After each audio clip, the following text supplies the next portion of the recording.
Alright, welcome back everybody. This is going to be part 2 of the rocker arm drawing, where we're going to actually take what we had drawn in the first video and place it in a template that is equipped with all of our layers and dimension settings, to where we can go about putting it on a sheet, adding dimensions, and plotting it. So first order of business is we have our blank drawing, our raw drawing, just like so.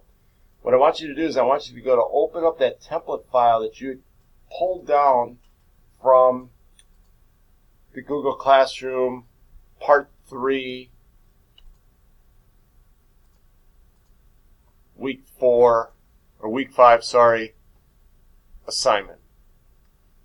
That template drawing is going to be one and the same with the one that you had downloaded previously last week, where you had saved it as its own blank template only under your name. And let me go retrieve mine now. Again, it's template, and what it's got going for us is, if you look above, all the layers to include that of dimensions, object lines, hidden lines, and so forth. But also it's got in paper space, it's got the Ashley High title block. So right now I've got two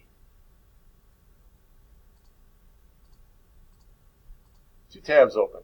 One tab with my template and one tab with my rocker arm. What I want you to do is I want you to envelop everything by way of a selection window to include the rocker arm, and then do a Control-C on your keyboard, click your template tab, and Control-V, and just place it in that same first quadrant relative to 0, 0 that you drew it in originally. Now, once there, you'll notice that you can now select everything and assign them to the object lines layer. That is important because these are, in fact, all object lines. If you remember from before, this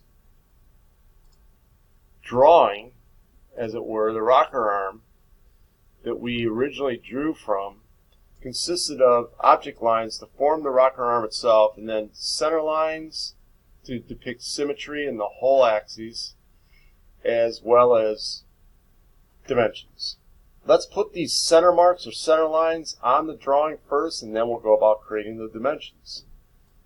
The way you go about that is, now that I have my template in place, well, first, before we go any further, go ahead and do a save as.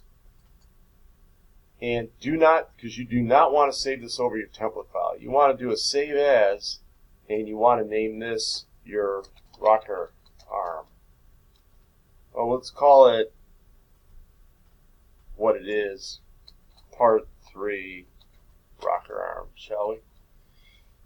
And then I want you to change your layer to center lines, because everything we do from here on out is going to be layer dependent. Meaning, if we're creating center lines, we should have the center line layer on. If we're creating dimensions, we should have the dimension layers on. So center lines are going to be what we place our center marks and center lines on. Once you've identified that layer and pulled down on the drop-down arrow to change to it, I want you to go to the Annotate tab up above. Everything to this point has been pretty much isolated to the Home tab. Now you want the Annotate tab, and see where it says Center Mark and Center Lines? These are automated methods in which you can complete both without creating a line in the traditional sense. So let's go Center Mark first. And you always want to pick the outermost circle, or radius in this case. Select that one, because you want the extension lines to exceed that of the object lines, and then pick that one. Those indicate, as per the bullseye, where each end of the part exists by way of the radius. Then hit the center line, and then what that's wanting to depict is symmetry. So just as the command suggests, you've got to pick the two lines that you want to split. So I'm going to go here and here, and I've just picked up on a center line. Now, you'll notice that it's placed in not the same exact place we would want it to be. I want you to click on it once, and you'll notice you have arrows and 3 grip points. You might recall grips from, if we touched on it at all, it was briefly, but they give you a midpoint and 2 endpoints from which you can select the line and drag it. And in the case of a center line, you not only have those 3 blue box grips, but you have arrows. If I take the arrow and I drag it, I can bring it to where it's not quite to the center marks, but staggered. So now I've depicted symmetry of the part, and I've depicted 2 center marks to display the extreme limits of my 2 radiuses. Understood? Now go back to the Home tab, choose the dimension layer, and what we're going to do is we're just going to plop down a few dimensions to match up. They don't have to match up exactly where these are, but to basically cover the same 1, 2, 3, 4, 5, 6, 7, 8, 9, 10, 11 dimensions that are needed to draw the part. You know that you have enough dimensions because you drew it from this drawing, but you know, we don't need to necessarily place them in exactly the same way. Not that there's anything wrong with this picture, but don't feel like you're tied to it exactly. So, with dimension layer on, and to the right of the dimension, just above the annotate line, you'll see a dimension with a little sunrise. That's like an auto dimension, or it will allow you to create multiple types. I tend to like to go explicit. So if I want a radius dimension, I tend to go to this drop-down arrow and choose radius. And I can do that by grabbing all my radii and placing them as so. If you remember from your dimension, and again, you're not drawing anything, you're just selecting the radius dimension and you're picking on the radius you want to define. Of which there are, we don't want that one. Actually, we do. How's it shown here? Shown as a diameter. Is that a true diameter, though? No. It should be shown as a radius.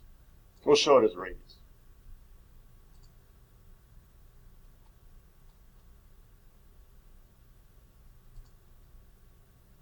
Radius.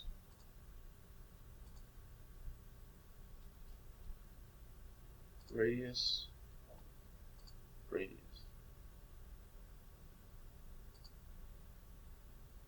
Now these are 4-point precision dimensions. There's leading zeros. Not exactly kosher with what we would normally include on a dimension.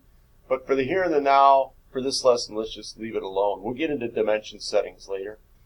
I've got a diameter now, so I want to include a diameter dimension. That would be this guy. And then I've got a linear dimension.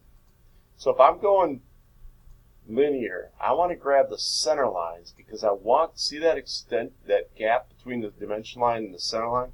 You want that there.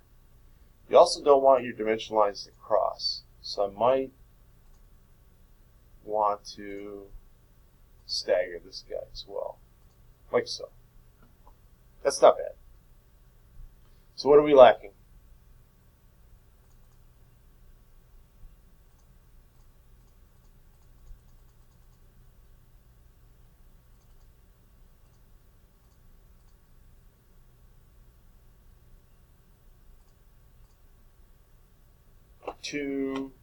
See, I double click that, and I go 2 times, radius 0.24. That indicates here and here. Actually, that should be a lowercase x. So watch, I double click it, right? And then we've got some linear dimensions here. See how I grab the endpoints? It's important to grab the endpoints because I want that gap between the center line and the extension line. Kind of like so. Whoops, almost didn't do it there. Do you notice that? Boom.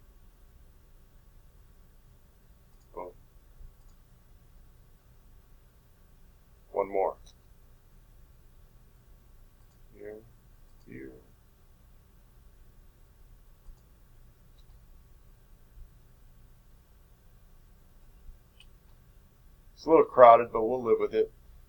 1, 2, 3, 4, 5, 6, 7, 8. 4, 5, 2, 4, 6, 8, 10. Looks like I'm missing 1.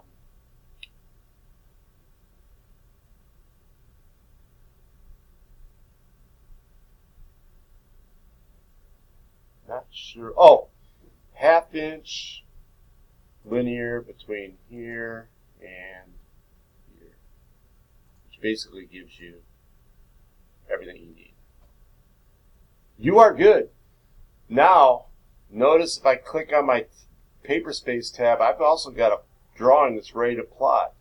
I want you to go into the paper space and type in your first, last name.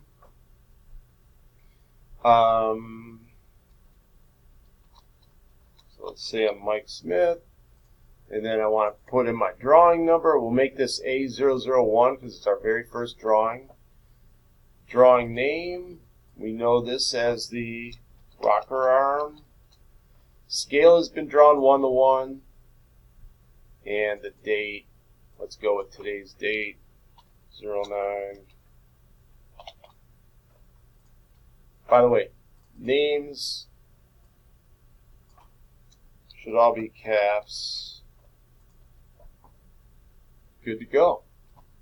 This is a complete drawing. You draw everything in model space, you address the title block in paper space, and if I go to plot this, I hit the print command, and we'll save that for another time.